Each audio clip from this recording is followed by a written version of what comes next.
mbere yo kuza ku isi hari amasezerano usinya, nibyo bita soul contracts. Noneho ayo masezerano, ibigize amasezerano nibyo bita akashic records. Umutima nama rero ni uburyo roho yawe iguha amakuru ajyanye n'ibijyanye na script n'amasezerano wasinye. Iyo ugeze ku isi rero, Sekibi aguha ibirangaza byinshi bituma usinzira ukibagirwa ko wasinye amasezerano, ukihebera ukigumira mu buyobe. Roho ikajya ihora ikuburira ikubwira iti nyamara wakwitonze ko script urimo kutayigendamo neza. Hamwe n'umutima nama wawe rero, hamwe n'umwuka wera ukurimo, niwe ugomba kukuyobora mu cyerekezo nyacyo kijyanye n'ikimana igushakaho muri rwa rugendo rwawe rw'ubuzima. Ibyo rero nibyo bita akashic records, muri hejuru gato y'imitekerereze. Niyo mpamvu iteka ryose iyo ufashe icyemezo ukurikiye umutima nama wawe, nubwo icyo cyemezo kitagenda nk'uko rubanda bari babyiteze, ariko wowe nta kwicuza ugira. Niyo mpamvu gukurikira umutima nama ni ibintu bikomeye cyane. Tekereza ko iyo ukurikiye umutima nama, nubwo wagera imbere ugasanga ntabwo ibyo washakaga byari byo, ntabwo wicuza. Impamvu uticuza ni ukubera iki? Impamvu uticuza ni uko icyo gice ukinnye niko cyagombaga gukinika. Kabone nubwo mu maso y'abantu, mu maso y'ibyari byitezwe bitagenze nk'uko byari byitezwe, wageze imbere biranga, uratsindwa, ariko roho yo iranezerwa. Niyo mpamvu uticuza. Impamvu uticuza ni uko ukinnye uko byagombaga kugenda. Muri make, isomo washaka kwiga urikuyemo, nuko script yari ipanze. Roho iyo ikuyoboye ntugomba kuyirengagiza na gato, kubera ko iba yumva neza uko umukino umeze n'ikiri buvemo. Hashobora kuvamo rero ibihembo cyangwa se hakavamo amasomo. N'amasomo iyo avuyemo nta kibazo gihari, niyo mpamvu uticuza. Ariko uzarebe iyo ukoze ibintu utumviye umutima nama ukuntu bigenda. Uzi ko niyo byaguhira usigarana akantu ko kwicuza, uvuga uti ariko iyo mbigenza kuriya buriya sibyo byari kuba byiza kurushaho ra, kandi ubundi wenda witwa ko byabaye byiza, usigarana akantu ko kwicuza. Bivuze ko ibyiza n'ibi bikubaho ntabwo ari amakosa aba yabayeho, ahubwo kimwe kiba cyabereyeho kuzuza ikindi. Hizerwa ko igeno ryawe n'ibyo wahisemo mbere y'uko uvuka. Burya ubuzima bwawe ntabwo ari uruhurirane. Buri kimwe cyose kiri mu buzima bwawe kiba gifite icyo gisobanura. Mbere y'uko uza mu mubiri rero, aba bizerera muri akashic records bizera ko roho yawe yahozeho ahantu runaka, ariko ibasha gukurikirana neza uko urugendo rwayo rwo gukomeza gutera imbere rushobora kugenda. Mu rugendo rwo gutera imbere rero, niba hari urukuza roho kurusha urundi, ni uru rugendo rwo mu buzima bw'ibifatika hano mu isi. Kuvuka ukaza ku isi mu ishuri ry'isi, ukaza kwiga. Roho rero isesengura neza ibyo ishaka kwiga mu isi, igahitamo inzira byanyuramo kugira ngo ihure n'ubwo bunararibonye, ikagena ababyeyi izavukiramo, ikagena abantu bose izahura nabo, ikagena igihe izavukira, abavandimwe, umuryango, imbogamizi, ibizazane izahura nabyo, impano izavukana, intege nke, aho izavukira n'ibindi byose bigamije kuzayifasha kwiga. Imana ikayiha uburenganzira, ikayibwira iti genda wige mwana wanjye, ugahita uza ku isi rero kwiga. Niyo mpamvu Imana yemera ko ushobora kuvukira muri uwo muryango urimo ibizazane. Ubihitamo, roho ibihitamo, ariko iyo ugeze ku isi uza warabyibagiwe. Impamvu byibagirwa ni ukubera iki? Nayo turaje tuyirebe. Iyo roho rero imaze gupanga byose, habaho icyo bita nyine spiritual amnesia. Spiritual amnesia ni ikinya cyo mu mwuka gituma wibagirwa uwo mupango wose kugira ngo uzabashe kwiga neza. Impamvu byibagirwa ni ukubera iki? Nuko uje uzi umukino uje gukina. Tekereza uje mu isi, uza abantu uzahura nabo n'impamvu wabahisemo, uza akazi uzakora n'impamvu ariko uzakora, n'amasomo uzakigiramo, umukino waba urangiye.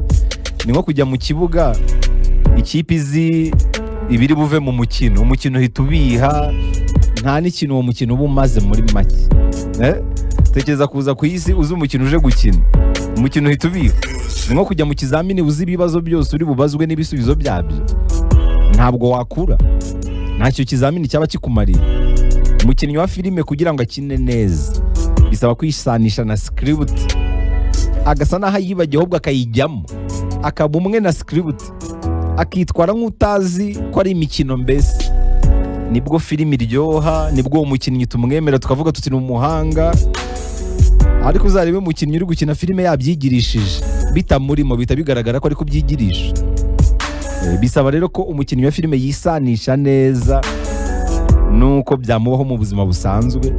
Niyo mpamvu roho zibagirwa umupangu wose kugira ngo umukino ube uwa nyawo, kuko roho ikintu kiba kiyizanye ni ugukura. Ntabwo wakura rero uzi ibisubizo. Umwana uramutse umuha ibisubizo aza gusubiza mu ishuri, nta bwenge yazagira. Iyo kamere y'Imana aza kwiga ntabwo yazayiga, kubera ko nta kintu byaba bimaze. Niyo mpamvu rero habaho kwibagirwa, ibyo bita spiritual amnesia.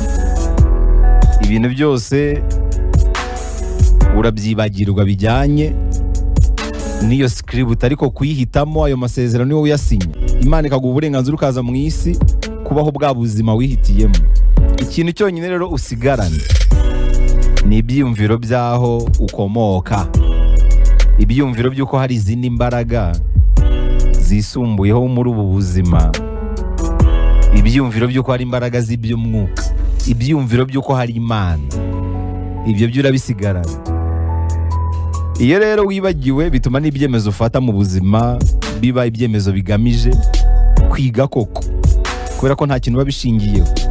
Biba bishingiye gusa ku bunararibonye ugenda unyuramo mu buzima bwa buri munsi. Biza ari ibya nyabyo rero, atari ibihimbano, atari ibyo kwigirisha.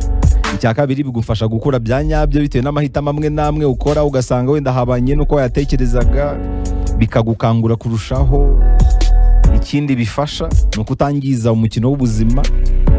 Uramutse uzi ibizakuba hejo, ubu buzima bwahita bubika. Hari ibyo wari gukora none utakora kubera uzi ibizaba hejo.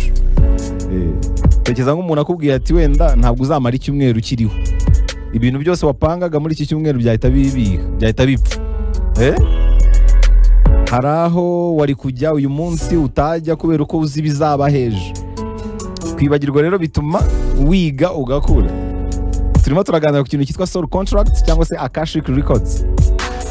Kuba waribagiwe rero muri ubu buzima ntabwo bivuze ko ibyo roho yawe yapanze biba byaribagiranye. Hoya, biba bihari ariko biri mu yindi dimension, biba biri ku rundi rwego muri make.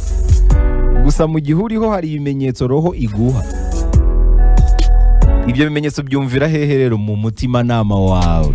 Niyo mpamvu bavuga ko umutimanama ni nk'umujyanama. Ni nk'umujyanama. Umutimanama w'ucyatsi wawugereranya n'icyo mu bakristo twita umwuka wera. Umwuka wera ukuyobora, ukubwira uti script imeze gutya. Uwo mutimanama, izo nzozi urota, nizo ziba zikwereka ko script uri kuyigendamo neza cyangwa utari kuyigendamo neza, kuko zo ziba zibibona, ziba zibizi. Iyo contract ziba zifite. Noneho hakizerwa ko iyo upfuye nibwo wongera kubibona. Ibyo wari warapanze nibwo wongera kubibona. Ugasanga wenda bihabanye n'ibyo wabayeho. Waje mu isi wibera mu iraha, birangira utabayeho mu muhamagaro wawe, kubera ko isi yaragushutse, se kibi yagushyize akaryoshya imbere, uratana uva muri script. Umutima nama ukajya uhora ukomakoma. Wenda wari waraje ku isi kwiga kwihangana, ariko ubuzima wabayemo mu isi ni wowe muntu wihanganye hafi ya ntabyo. Bimwe mu bikuzana ku isi kwiga rero harimo kwiga kamere y'Imana. Kamere y'Imana irangwa na ya mirimo, hari imirimo y'umwuka itari imirimo ya kamere. Imirimo y'umwuka rero harimo gukunda, kwihangana, kugira neza, gukunda bene data, kwitanga. Ushobora no kongeraho n'ibindi bintu byose bishamikiye ku ngeso nziza, ingeso wagereranya n'ingeso z'Imana. Izo nizo ubuje kwiga. Uburyo wigamo rero bushobora kuba ubushimishije cyangwa se ububabaje. Bushobora kwihuta cyangwa bugatinda. Ngibyo rero, ushobora kwiga uzi kuri kwiga cyangwa se ukiga utazi kuri no kwiga. Buri kimwe cyose kije mu buzima bwawe rero kiba kije kugwigisha, kandi hizerwa ko ari wowe gihisemo mbere yuko uza muri buno buzima. No kubasha kumva kino kiganiro nk'iki ngiki muri kino gihe birashoboka ko wabihisemo, wenda nta wamenya. waravuze uti igihe cyose nzaba naribagiwe ko naje kwiga, nzabona uburyo bunyibutsa ko naje ku ishuri. Ubwo buryo rero ugasanga ni nk'inzu y'ibitabo, ukaba waranditse muri kontaruta, ariko nimubona naribagiwe burundu nimubona naratanye cyane, hazabeho umuntu wenda witwa Dashimu, ubwo n'indi roho mwabyumvikanye nayo azaba ari kuri radiyo amasaha anyibutse ko hari ikintu cyitwa Akashic Records anyibutse ko hari amasezerano mfitanye n'Imana yo kuza ku isi kwiga. Nintana nubona nagiye kure, ukabona rwose natwawe n'ibintu bitari ibya nyabyo, hazabeho ikiganiro kizankangura, kizanyibutsa. Icyo kiganiro noneho kizaze mu mwaka wa 2026 ku itariki 20 z'ukwezi kwa gatanu, bikaba byanditse. Akaba niyo mpamvu uri kunyumva none ahangaha, wenda hari abantu uyu munsi batari kumva radiyo, uri kumva ikintu cyitwa Akashic Records kugira ngo uzibuke. Bivuze ko no kuba uri kubyumva none haba hari impamvu nyine uri kubyumva. Niba rero waraje kwiga isomo wenda ryo kubabarira n'urugero, nawe urumva ibintu uzahura nabyo muri buno buzima. Uzahura n'abantu n'ibintu biguhemukira ku rwego rukomeye kugira ngo wige kubabarira. Uri kumva icyo kintu? Ikindi kintu cyatuma wiga kubabarira ni nk'iki: uzakora amakosa menshi cyane mu buzima ku buryo wiga kwibabarira. N'amakosa ukora kugeza ku rwego wibabarira nayo ashobora kukwigisha kubabarira. Muri make, gukura kwa roho ntabwo bigira umupaka. Hanizerwa ko roho ishobora kwiga bikaba byanarenga ibyo yari yarapanze. Muri make, bitewe n'ukuntu ikangutse ikiga cyane, bikaba byanarenga ibyo yapanze. Nuko akunda umwana ataruka imyaka bitewe n'ubuhanga afite, bitewe n'ukuntu witwariye Imana ikuriza mu ntera, ugasanga wenda amasomo wari buzige mu myaka 100 ugize mu gihe gito cyane. Kimwe mu bintu rero bituma abantu bibagirwa ko baje ku ishuri, ibyo bita spiritual sleepwalking. Nuvuga abantu baba bagenda ariko basa naho basinziriye mu by'umwuka. Kimwe mu bintu bituma abantu basinzira, abantu bakaba bagenda ariko basinziriye kuri icyo kintu, ni kwa kundi umwana ajya ku ishuri akibagirwa ko icyamujyanye ari ukwiga, ahubwo akajya wenda yirirwa akina nk'umupira w'amaguru n'urugero. Wakajya ahora yishimiye kuba akina mu ikipe y'ikigo y'ishuri, akajya yishimira ibitego atsinda mu ikipe y'ikigo, akirengagiza igitego gikuru cyamujyanye mu ishuri ari cyo gutahana diploma. Amasomo yaba asoje ugasanga niwe wabaye wa nyuma, niwe watsinzwe, ariko ibitego byo mu mukino w'umupira w'amaguru yarabitsindaga. N'urugero wenda nguhaye. Akenshi rero iyi raha ry'isi niryo rituma umuntu asinzira muri runo rugendo ruba rwaramuzanye ku isi, roho igasinzira. Iyo apfuye rero nibwo ahita abyibuka akavuga ati ibyari byaranjyanye n'ibi, nikoreye ibintu, najyanywe na diploma, najyanywe no gukora graduation ya nyayo, nkaba ndi umutsinzi, none nagezeyo nikundira ibintu by'iraha byo kwirirwa nyine. Ikindi kintu gishobora gutuma umuntu asinzira ni ukwiruka ku by'isi cyane, irari ry'ubutunzi, irari ry'umubiri, akaryoshye k'isi, ibiryo, ibinyobwa, gushaka icyubahiro cyo mu isi. Ni zimwe mu nzira se kibanyuramo agasinziriza abantu, akabibagiza neza urugendo rwabazanye ku isi. Gusa uko wabijyamo kajana, hari igihe kigera roho ikagukomanga, uzabirebe uko wakwinezeza kose, hari igihe kigera roho ikagukomanga gato, ikakwibutsa ko ibyo bintu urimo ku ruhande rumwe bishobora kuba bihabanye na script yakuzanye, bihabanye n'ikintu cyakuzanye. Kwa kundi ubusinziriye ukarota inzozi, izo nzozi zikagukangura ukabyuka uvuga uti no kwisunga Imana muri ibi bihe. Ikindi kintu gishobora kugukangura ni nk'ibihe unyuramo. Hari ibihe bikomeye unyuramo ukavuga uti nyamara hari ubundi buzima. Hahandi ugera ukibaza uti ubundi kubaho bimaze iki? Ubundi watangiye kwibaza ngo kubaho bimaze iki, menya ko roho ibishaka kukugarura muri script. Roho ibishaka kwibutsa icyakuzanye ku isi. Cyagiye uvuga uti se ubundi aya mafaranga nzayamaze iki? Nimpfa nzayajyana se? Reka da, naje ntayo mfite, n'ubundi guhora nyirukaho nta kintu bimaze, n'ubundi nta na make nzajyana ikuzimu. Iyo watangiye kwibaza ibyo bintu, menya ko roho ubwo itangiye gukomanga ivuga ati urimo uratana. urimo uratana, gahunda yakuzanye ntabwo ariyo urimo. Cyangwa se ukibaza se nzahorana irari ry'ibiryo kugeza ryari, cyangwa irari ry'umubiri nzarigeza ryari, nzahaga ryari, ni ryari nzanywa nkarya nkavuga ntibirarangiye. Iyo watangiye kwibaza ibyo bintu, cyangwa kwibaza se ubundi ndinde, naje ku isi kumara iki, intego yanjye yo kubaho ni iyihe ubu, uyu muruhu udashira wo guhora mu mibabaro, ibyishimo byaza bikaba ari iby'akanya gato ejo bikongera bigahinduka, ubu byo nzabibamo kugeza ryari. Iyo utangiye kwibaza ibyo bibazo, muri soul contracts hizerwa ko roho yawe iri kugukomanga ikwibutsa ko ibyo bintu urimo ari iby'akanya gato, ni umuruhu udashira, hari ikindi cyakuzanye kitari byo. Kandi roho si no kugukomanga gusa, ahubwo n'ibibaho byose biba bigamije kugukangura. Usanga urugamba uriho rwo kubaho hari abandi barunyuzemo mbere kandi nta kintu bagezeho. Niba ari amafaranga ushaka, hari abayatunze cyane ugasanga bapfuye gutyo gusa bakanibagirana. Niba ari abakomeye babaye ugasanga babayeho agataha avuga ati byose n'ubusa ni ukwiruka inyuma y'umuyaga. Ayo masomo yose ugapfusha ukavuga uti ibi ni ibiki. Muri make ibintu byose bikubaho bigamije kukwibutsa biti kubaho bimaze iki. Aha rero niho roho yawe bitangira urugendo rwo kukwibutsa. Ibi byo kukwibutsa rero bigira wave. Izo wave nazo umuntu wenda yazikomozaho mu kanya tunaza dusoza ibi bintu bijyanye na Akashic Records, tunareba ese izo contracts ziba ziteye gute, cyane ko abantu uhura nabo burya kontra mwe mwarasinyanye ziba zitandukanye. Hari aho musinyana kontra zo kukubabaza kugira ngo ukure, hari aho musinyana kontra zo kugushimisha.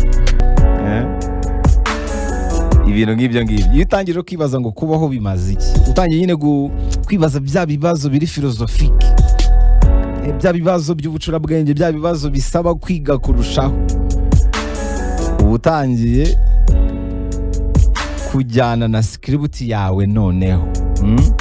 Roho ibishaka kukwibutsa icyakuzanye ku isi. Utangiye kwibaza ubundi uyu muruho w'ubuzima nzawubamo kugeza ryari. Iyi roho ibitangiye kugukomanga, ibitangiye kukwibutsa. Kukwibutsa rero biba muri waves. Hari ama waves wavuga nk'inzego binyuramo. Urwego rwa mbere hari ugukanguka ugatangira kwibaza ku kubaho kwawe, kubaho bimaze iki. Icyo nicyo kibazo cya mbere ubundi wibaza. Iyo ni wave ya mbere. Urwego rwa kabiri cyangwa se wave ya kabiri ni ukutanyurwa n'ibisubizo wari usangamo, ukavuga uti ibi bintu ko nkora cyane ubuzima bukagenda gutya ariko nkumva sinyuzwe. Amazi amara inyota nayakura he?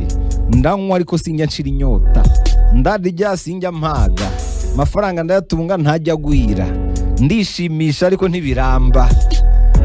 Iyo watangira kumva utanyuzwe n'ibyo bintu, kumva birakurambiwe, kumva uwo muruhu urakurambiwe, uribaza uti bizageza ryari.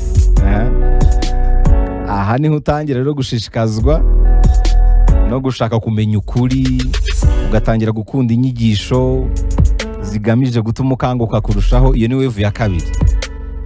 Wave ya gatatu rero uhita utangira kubona uruhurirane rw'uko inzira urimo utibeshye. Roho yawe utangira kuguha ibimenyetso yuko none utangiye kujya muri script yawe, utangiye kujya mu byo wahamagariwe gukora ku isi, niba ariko navuga. Hanyuma wave ya kane cyangwa urwego rwa kane, umutima nama wawe utangira kukubwira kuri buri kimwe cyose. Umwuka wera niba ariko wawita, utangira kukubwira amakuru, utangira kukuyobora. Mu nzozi ukumva amakuru, mu buzima bwa buri munsi ukumva ubutumwa bukugenewe kandi wabukurikirana ugasanga ni ubwanyabwo. Hanyuma wave ya gatanu muri zino nyandiko bavuga ko uhita utangira urundi rugendo rw'umuhamagaro, utangira no kujya mu muhamagaro wawe. Uhita ubona ko ibintu wari usanzwe urimo impamvu bitakunyuraga nuko bidahwanye n'umuhamagaro wawe. Muri make utangira kubaho noneho ujyana n'icyatunyuza ku isi, utangira urugendo noneho rujyanye na ya contract yawe, kubera ko uba wimitse umutima nama, wimitse mwuka wera ko ugomba kukuyobora. Reka mbyite gutya. Ko navuze ikindi kintu wabisanisha nabyo abantu bashobora kumva. iyo ugeze aha rero utangira kwita noneho kuri buri kantu kose kakubaho, buri muntu wese muhura aba ari isomo rikomeye. Ntabwo wongera kurakarira abantu, ahubwo yishurirwa ko buri muntu wese uje mu buzima bwawe ari umwarimu, ariko ashobora no kuba umunyeshuri icyarimwe. Erega nawe ushobora kwigisha abantu. Ubuzima bwawe ntabwo bwongera kuba ubusanzwe ukundi. Ibisubizo wamaze imyaka yose ushakisha warahebye bitangira kukwizanira witurije, kubera ko uri mu njyana imwe n'icyo wahamagariwe kuba cye. Icyo gihe bwa nyuma na nyuma roho yawe noneho ibitangiye kuba ijyanye n'icyayizanye, ijyanye n'aya masezerano, ijyanye na Akashic Records, Soul Contracts. Ubufindo bw'Imana butangira kwigaragaza mu buzima bwawe. Abantu utangira guhura nabo, imbogamizi uhura nazo, byose babishushanya igice kiri muri wowe ugamije gukoraho kugira ngo ubeho ubuzima uhamagariye kubamo. Uhita rero ubona ko nta kintu kiza mu buzima bwawe kidafite impamvu.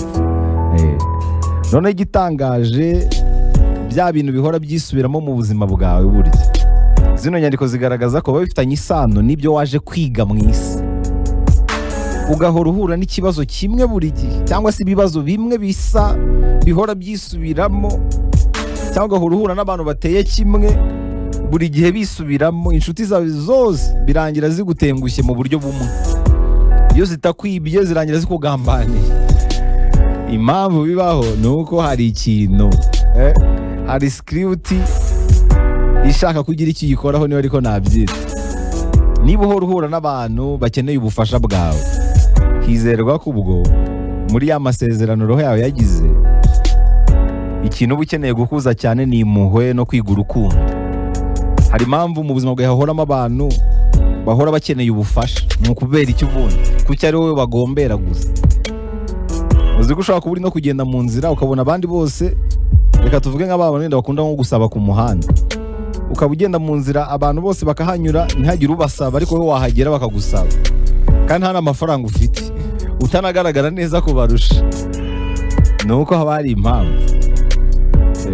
Izindi ngero batanga, niba uhora wisanga mu bintu bituma wenda urwanirira bagenzi bawe, buri gihe aho ugeze ni wowe ukiza amakimbirane ahari, ni wowe urwanirira abanyantege, wanga akarengane mu bubi na bwiza. Bikeka ko mu masezerano roho yawe ifite yazanywe no kurwanirira ukuri, kubera urumuri abandi, cyangwa se gukiza akarengane, kwigisha amahoro n'ibindi bishobora kugirana isano. Hari impamvu nyine wanga akarengane. Umuntu urenganye arakurya mu mutima. Hari no guhora uhemukirwa mu buryo bumwe cyangwa ubundi. Niba uhora uhemukirwa n'abantu mu rukundo se, birashoboka ko roho yawe muri ya masezerano yasinye yahamagariwe kwiga urukundo kugira ngo izabashe wenda kurwigisha. Nabyo birashoboka. Niba uhora utuburirwa mu bijyanye n'amafaranga, n'urugero, wenda roho yawe yahamagariwe kugira ngo uzatunge menshi utungishe benshi, cyangwa se yaje kwiga kwihangana, n'urugero. Niba hari umwanya runaka uhora ushaka kwicaramo, nuko roho yawe ibibona ariho wakwigira kurushaho, n'urugero. No mu ntege nke naho haba harimo icyo roho yawe yaje gushaka. Niba uhora wumva uri insuzugurwa se, uhorana ibibazo by'ubukene, buri gihe ukumva ntawe ukwitayeho, zino nyandiko zigaragaza ko ibyo ntabwo ari ibihano, ahubwo ujye ubisesengura neza. Niho haba hihishemo ikintu gikuza roho yawe binyuze mu masomo byigiramo. Roho yawe rero imeze nk'umukinnyi uri gukora imyitozo. Umukinnyi ntabwo ahitamo imyitozo yoroshye, ahubwo ahitamo imyitozo izamufasha kubona intsinzi. Na roho ntabwo ihitamo ibyoroshye gusa, rero ihitamo n'ibikomeye bizayifasha kwiga icyo ishaka kwiga ku isi. Niyo mpamvu ushobora guhura n'ubuzima bukomeye butandukanye n'ubw'abandi. Niba uhora uhura n'ibintu bigusaba kwihangana bikomeye, ubwo niyo mpamvu. Niba uhora utenguha bikomeye, urahomba bikomeye, nuko roho yawe hari ibintu ishaka kwiga. Ugomba kureka kwiringira abantu ahubwo ukiringira Imana. Niba iteka ryose ari wowe, urugero nko mu muryango, hari nk'abana bavuka mu muryango ugasanga imitwaro yose yo mu rugo niwe uyikorera, inshingano zose zo mu rugo niwe zibazwa, kandi wenda nawe ari umwana, yanakura ugasanga ibintu byose byo mu rugo niwe bibazwa. Impamvu ukurira mu muryango umeze gutyo nuko roho yawe ihitamo ubwo buryo kugira ngo yige kuba umuyobozi se, gufata inshingano se, gufasha se n'ibindi bitandukanye. Muri make nta kintu na kimwe kikubaho kitagamije gukuza roho cyangwa se kuyobora roho mu rugendo rwayizanye ku isi. Niba uhomba cyane kandi mu bintu bihora byisubiramo, ibintu byose ushoyemo birahomba kandi mu buryo bumwe, cyangwa se ukagera ku bintu runaka ugahita ubitakaza ako kanya, muri make nta kintu ujya utindana nacyo, n'ibigiye gucamo ntabwo umenya ukuntu bigenze bigahita byanga. Aho naho hari igihe roho iba ishaka kukwereka ko ukwiriye kwiringira Imana kurusha uko wiringira iby'isi.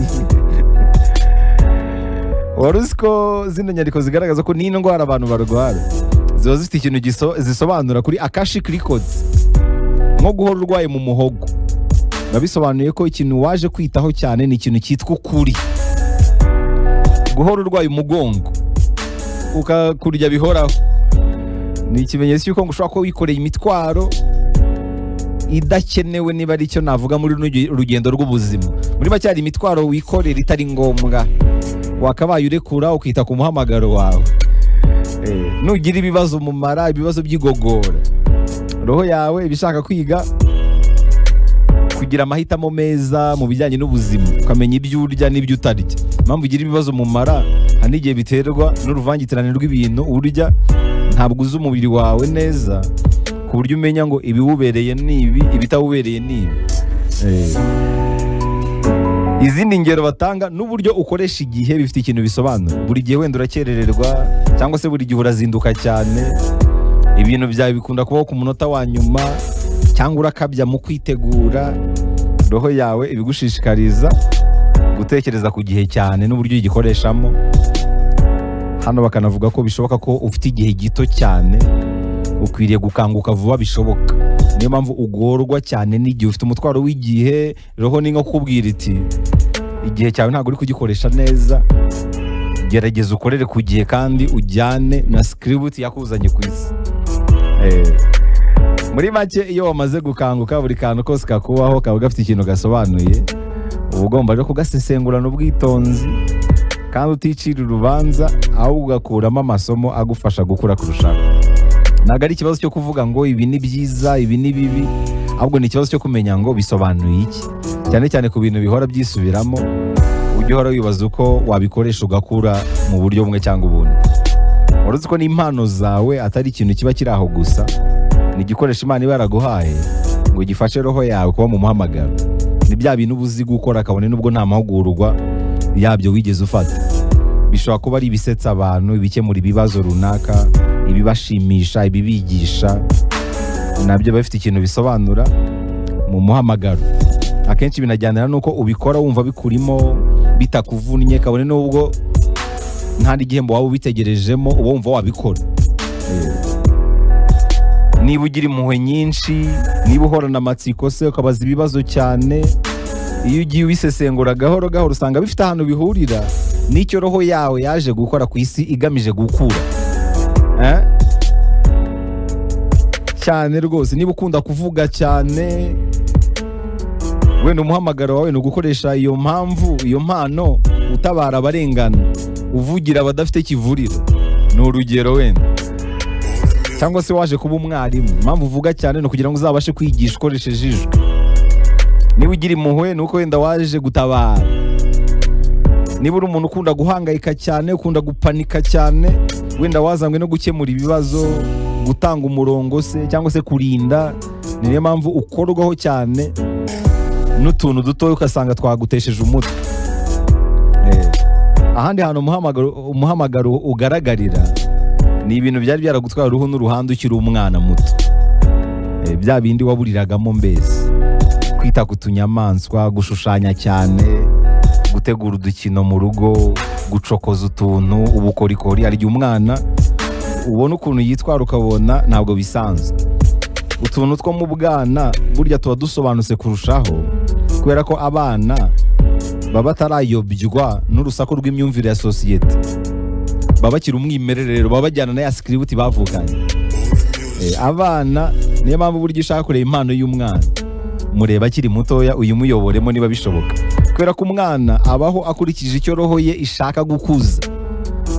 Umuntu mukuru we agerageza kujyana na sosiyete, agerageza kujijisha, umwana ntabwo ajijisha rero. Wari uzi ko n'ibikubabaza bikwereka uwo wakabaye uri we. Niba ubabazwa n'akarengane nabikomojeho haruguru, wahamagariwe wenda kuba umutegetsi. Niba ubabazwa no kuba abantu bapfusha ubusa impano zabo, ushaka kuba umujyanama mwiza. Niba ubabazwa n'amakimbirane atari ngombwa, ufite impano yo kuba umuhuza. Ibintu bijyanye no gutanga amahoro n'ibyawe, n'ibyo abantu bakubwira bishobora kukwereka icyo roho yawe yaje kujyamo cyangwa se ishaka gukora. Abantu ba nyabo burya iyo bahuriza ku mpano zawe bishobora kugirana isano n'icyo roho yawe ishaka. Burya ushobora gutekereza ko ibyo wakora n'abandi bose babikora, ariko nuko utabizi. Wowe wabikora ku rwego ruhambaye uramutse ubishyizeho umwihariko wawe, kabone nubwo byaba bisa n'iby'abandi, ibyawe biba bitandukanye. Muri make iby'abantu baza bagukeneyeho cyane biba byihishemo umuhamagaro wawe muri Akashic Records. Niyo mpamvu ugomba kuba umuntu ukenewe kurusha uko uhora ari wowe ukeneye abandi. Niba uhora ukeneye abandi, ujye wicara witekerezeho, nta muntu ujya ugukenera na rimwe. Niba abantu bakugisha inama mu by'imibanire yawe, ushobora kuba umujyanama mu by'imitekerereze, wenda niwo muhamagaro wawe. Niba bahora bagusaba kubafasha gutegura nk'ibintu runaka, wenda waba coordinator mwiza, umuhuzabikorwa mwiza. N'amasomo ukunda kwitaho burya yagufasha kumenya icyo roho yawe ishaka. Niba ukunda ibintu by'ubumenyi, ibintu by'imirire se, ibintu by'imitekerereze, ukunda ubucurabwenge, ukunda izi chapitre zo hejuru gato y'imitekerereze, hari impamvu zikunda. Hari impamvu abandi bakunda imikino, ukaba wikundira ibintu byo ku rwego ruhanitse mu bijyanye n'imitekerereze. Nuko muri Akashic Records, muri soul contract, muri amasezerano hari impamvu. Ntabwo impano zawe zaje kuguheramo, ni ibikoresho wahawe n'Imana ngo bikugirire umumaro mu rugendo rw'ishuri ry'isi, ariko bigire no umumaro abandi. Akashic Records rero ni uruhurirane rw'ibyo bintu byose mvuze haruguru. Ni nk'inzu y'ibitabo y'isanzure itagira iherezo, akaba ari igena ibyo utekereza, ibyo wiyumvamo, ibyo ugambirira, ibyo ukunda, ibyo wanga, bifitanye isano n'icyo umutimanama wawe ushaka, bifite ahantu bihura n'ibyo roho yawe yahisemo guhura nabyo mu rugendo rwo ku isi rugamije kwiga no gukura. Akashic biva mu Gisanskrit akasha. Akasha bisobanura ether cyangwa se space, ushatse bavuga ko ari nk'isanzure. Ni ububiko bw'amakuru yose ajyanye na roho yawe. Hizerwa ko ubu bubiko buba muri etheric dimension, iyi nayo twazayigarukaho. Muri make umusogongero w'ibiri mu bubiko bwawe uwumvira mu mutimanama wawe. Kwa kundi umenya ibintu utabyigishijwe ukumva biraje, kandi ugasanga nibyo, ukagera ahantu ukumva sibwo bwa mbere uhageze, hari impamvu hiyumvisemo gutyo, ugahora n'umuntu ukumva neza neza niwe wanyawe. Impano zawe zishobora kubisobanura, noneho kugera no kubyo uhura nabyo, ibibazo uhura nabyo, amasomo waje kwiga cyangwa se ayo waje kwigisha, umuhamagaro wawe, ibisubizo uhura nabyo byose biba bifitanye isano n'aya masezerano, ibyo bita soul contracts. Muri make icyo wasigarana, nta muntu uza mu buzima bwawe by'impanuka, yaba yaje nk'umugisha cyangwa yaje nk'icyago kuri wowe. Uwo muntu aza hari icyo aje kongera mu rugendo rwawe rwo kwiga muri iri shuri ry'isi, kandi uwo muntu muba mwarabyumvikanyeho na mbere y'uko uvuka. Niyo mpamvu habaho amoko atandukanye y'amasezerano, ni nayo nasorezaho. Habaho amoko atandukanye y'amasezerano roho zigirana. Buri bwoko rero buba bufite icyo bushatse gusobanura ku mpande zombi.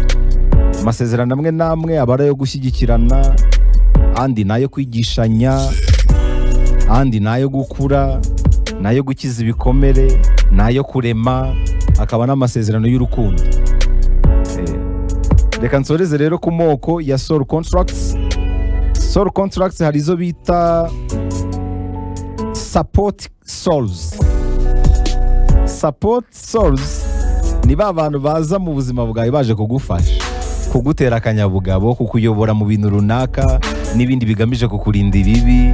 Ashobora kuba umwarimu wakwigishije akakubonamo icyizere abandi bose bari barabuze. Ashobora kuba inshuti yigaragaje igihe wari uyikeneye cyane. Ashobora kuba menta wakuyoboye inzira ya bugufi. Ashobora kuba wa muntu nyine ukuyobora akakubwira ibintu ukumva neza neza bihuye n'umuhamagaro wawe, nibyo wakabaye urimo. Akakubwira ibintu bikakugera hahandi uvuga uti ibi nibyo nakabaye ndimo, ibindi byose nabeshya. Abo bantu baba bariyemeje kukubera abamarayika bawe bo ku isi.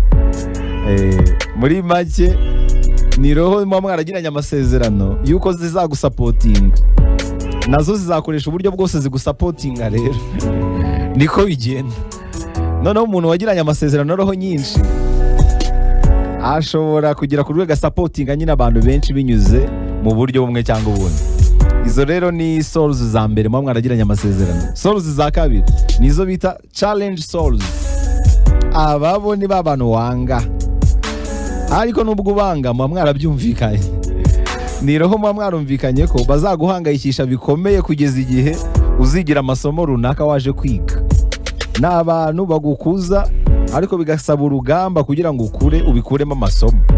Ni abantu baza mu buzima bwawe ari abagome, bakakugambanira, bakaguhemukira, bandi nyine bagutoza kwihangana ku bubi na bwiza. Ni abantu bagutesha umutwe mbese muri ubu buzima, ariko hakizerwa ko ari wowe uba warabahisemo mbere y'uko uvuka, kubera ko ibyo bagutoza nibyo washakaga kwiga. Araguhemukira kugira ngo wige. Uri kumva ukuntu bano bantu abagabo ko aribo batugora cyane. Batabayeho ntabwo wakura, ntabwo waba umunyembaraga batabayeho. Niyo mpamvu rero izi souls nazo ziri muri souls mugirana amasezerano. Ubundi bwoko bwa souls mugirana amasezerano ni family souls. Niba abantu ba mwaragiranye amasezerano ko muzabana nk'umuryango mw'isi. Niba abantu musangira igice kinini cy'ubuzima unyuramo ku isi. Ashobora kuba umugore, abana, abavandimwe, mama, papa, bene wanyu bose, cyangwa se n'inshuti zawe za hafi zishobora kuba mu muryango. Aba nabo muba mwarumvikanye ko bazagufasha gukura mu mwuka. Bashobora gukina role zose rero bano. Bashobora kuba abagufasha cyangwa se abakwigisha, cyangwa se bakajya muri babandi ba challenges. Hari n'abantu bo mu muryango bazi ukabona bakubereye isereri, ugasanga umuntu muravukana ariko yakubereye isereri. Ni umunyamuryango wawe ariko ubona yaraje kukwigisha kwihangana. Bashobora kuba ingeri zose rero. Nuko nguko, cyangwa se nawe ukababangamira. Nuvuga abangaba nubwo tuvuga ko aribo bakwigisha, nawe ushobora kubigisha, nabyo bibaho cyane. Hanyuma izindi souls mugirana amasezerano nibyo bita soulmates. Soulmates iyo wumvisha abantu bavuga ngo ni soulmate wanjye, ushobora kumva ari wa muntu wenda mwaremanywe, mbese wa wundi muzakundana mukagirana urukundo rusendereye. Ariko zino nyandiko zigaragaza ko soulmate ni umuntu wari we wese ufite vibrations zihura neza neza n'izawe, kandi zombi iyo zishyize hamwe zishobora gufashanya mu kwigishanya. Niyo mpamvu ushobora kugira aba soulmates benshi. Urugero, aba soulmates bashobora kuba inshuti zawe, abo mu muryango, aba mentors. Buriya mentor wawe ashobora kuba soulmate wawe. Hakaba na ba bantu bagukorera ibyo wita bibi bagamije kukura, nabo bashobora kuvamo aba soulmates wawe. Muri make ni umubano w'abantu bahuje imbaraga. Nuvuga bari mu mwuka umwe, reka mbyite gutyo. Ni umubano w'abantu baba mu mwuka umwe, wa mwuka wimbitse. Ariko kuba wimbitse ntabwo bisobanuye ko uzaba woroshye gusa. Ahubwo soulmates burya zishobora no gukurira mu guhura n'ingorane nyinshi mu rugendo rwazo rw'urukundo. Niba ari nk'umuntu mwakundanye ariko mukanyurana mu bihe bikomeye cyane, ubu ushobora kumwita soulmate wawe. Kandi ibyo bihe bikomeye mukabinyuranamo mumeze kimwe, mufashanya. Ugasanga ni umugore n'umugabo bahuye n'ibizazane. Yajya kuva bakiri abana bagikundana. Bebe baranzwe, barafungwa, bararwara, barapfusha. Nta kintu kitababayeho. Uwo wamwita soulmate, cyangwa se inshuti zanyuranye mu bihe bikomeye. Izo zishobora kuba soulmates. Nsoreze kubahe, hari abo bita twin flame. Twin flame rero nazo ni izindi contracts. twin flame yo iratangaje. Iyi yo ni roho iba ituzuye, ifite ikindi gice cyacyo kiri ahandi hantu runaka. Muri make ibaho neza ari uko ihuye n'icyo gice cyayo. Ahubwo niho hashobora kuziramo iby'urukundo. Nuvuga wowe ntabwo uba wuzuye, ukaba ufite undi muntu uzakuzuza uri ahandi hantu, mukazahura rero. Niwe ushobora kwita twin flame. Izi roho ziba ari nkeya cyane mu isi, nta nubwo zikunze kubaho cyane. Izi roho ntabwo zihurira mu bigeragezo cyane, zihura ari uko buri yose ifite urwego igezeho rwo kwiga muri iri shuri ry'ubuzima. Niba abantu bahura baramaze gukura mu mwuka, niba ariko wabyita. Niba ukeka ko wahuye na twin flame wawe, birashoboka ko mutarahura, kubera ko gukeka ni ikimenyetso kigaragaza ko mutarahura, ntabwo ari we. Iyo uhuye nawe nta gukeka kubaho, nta kugoragoza bibaho, nta gushidikanya bibaho. Aba ari igice cyawe murahura, ugahita uvuga uti niwe. Muri make nsoza, abantu bose bari mu buzima bwawe wabahisemo ngo mwigishanye, nuko nguko soul contracts zizerwa. Wabahisemo kugira ngo murindane, mukundane, mwangane, byose bigamije gukuza roho zibarimo. Kandi izo roho zibarimo zizi ibyo zirimo, ahubwo mind yawe niyo yasinzirijwe n'iyi si, ku buryo ituma roho yawe itakangukira kumenya ukuri k'ubuzima. Umubano rero wose ugirana n'abantu, ujye wicara usesengure, wibaza uti ninde muntu unyigisha kurusha abandi muri ubu buzima, hatitaye ku byo mwamunyuranamo byose. Ninde unkangura cyane agatuma amenya ubwenge kurushaho? Ninde numva umubano wanjye nawe urenze ubu buzima bw'ibifatika, urenze intekerezo zisanzwe, anjyana ahandi hantu. Mbese ninde muntu utuma mfata ya myanzuro irenze intekerezo zanjye? Ninde ukangura roho yanjye, yaba binyuze mu kugukunda cyangwa se mu kuguhangayikisha? Uwo muntu ujye umusesengura cyane, bizagufasha gukura kurushaho. Hari na roho ziza mu buzima bwawe by'igihe gito, izo nazo ziba zije kugira icyo zikwigisha. Ni wa muntu uza mu buzima bwawe ariko igihe gito agahita abura, mugahurira muri bisi mukaganira ibintu byimbitse, ntuzongere kumubona. Mugahurira kwa muganga akakubwira ijambo rikomeye, ntuzongere kumubona. Ugahura n'umusazi agasara akagwa ku ijambo, ntuzongere kumubona. Umuturanyi akaza hafi y'iwanyu ukimara guhura n'ibibazo bikomeye. Abo ntabwo ari abantu buntu, ahubwo haba hari ubutumwa budasanzwe bazanye, bukenewe nyine muri ibyo bihe, kandi bigahita birangira. Noneho bakanizera ko burya n'abana ntabwo bahitamo kuza mu buzima bwawe kubera ko uri umubyeyi wabo gusa. Oya, baba baje ngo bakwigireho cyangwa se bakwigishe. Abana baba baje gufasha ababyeyi babo mu rugendo rwo kubakuza no kubakangura. Ntabwo abana ari wowe ubigisha gusa, ahubwo urebye neza usanga ari bo bakwigisha, cyangwa se bakaba baje kuko ufite imbaraga runaka bagukeneyeho, nabyo birashoboka. Muri make, umubano wose wagira n'abantu, menya ko atari umubano uri aho gusa, ni amasezerano ya za roho.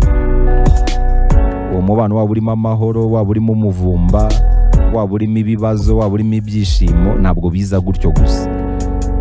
Uwo mubano ubaho kugira ngo utunganye ibidatunganye.